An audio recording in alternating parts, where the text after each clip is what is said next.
Hello guys, আসসালামু আলাইকুম। তো আমি ভেবেছি তোমাদের সাথে মিনি কিচেনের এই ভিডিওগুলো তোমাদের সাথে শেয়ার করব। তো আজকে আমি রান্না করব শাক। তো গাইজ, আমি প্রথমেই চুলাতে ভাত বসিয়ে দিয়েছি। এই দেখো আমাদের ভাত, ঠিক আছে। আর গাইজ, এটা কিন্তু মিথ্যে খেলা। এটা কিন্তু আমি কোনো আগুন টাগুন করি না, সত্যি কিন্তু ভাত হবে না, এরকম চালই থাকবে। গাইজ, আমি এখন এই শাকটা কেটে নিব। আর এই শাকটা ফ্রিজের মধ্যে ছিল, আর এটা একদম শুকিয়ে গিয়েছে। আমি ফ্রিজের মধ্যে যেটা পেয়েছি ওটাই রান্না করছি। তো গাইজ, আমি কিন্তু শাকের এই যে ডাঁটাটা ভাজি করব, তো ওটা আমি পাতা ফেলে দিচ্ছি, একটা পাতা আছে, ওটা কোনো ব্যাপার। তো গাইজ, আমার যে ছুরি, এই ছুরি তো দিয়ে তো কাটিং করা যাবে না, ওর জন্য আমি ব্লেড দিয়ে কাটিং। তো গাইজ দেখো, আমি এখন কেটে নিচ্ছি। আমি অফ ক্যামেরায় কাটি, নাহলে এটা ভালো। তো গাইজ দেখো, এই যে আমার শাকগুলো কাটা শেষ। তো গাইজ, এর মধ্যে আমার ভাত হয়ে গিয়েছে, ওই জন্য আমি ভাতটা নামিয়ে রাখছি।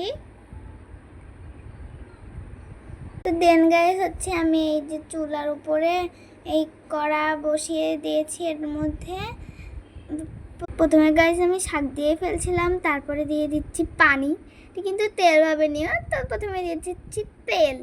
তো গাইজ, তেল দেওয়ার পরে একটু নেড়েচেড়ে নিচ্ছি, যাতে করে তেলটা একটু ভালো হয়।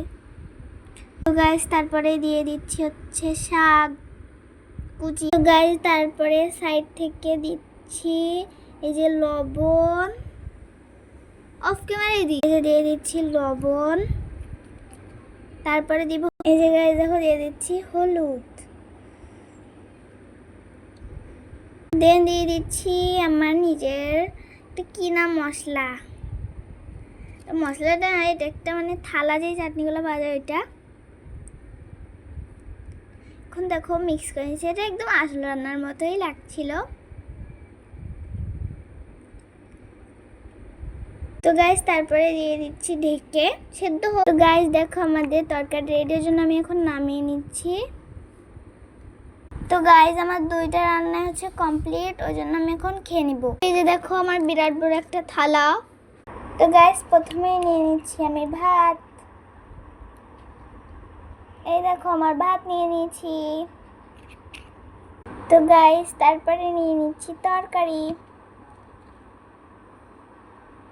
এই দেখো, তরকারিও নিয়ে নিয়েছি। একটু ঝোল নেই, সব তরকারি তো আমার হয়ে গেল। তো গাইজ দেখো, মাখিয়ে নিচ্ছি, এবং এটা খেতে ভালো হয়েছিল। Bye bye.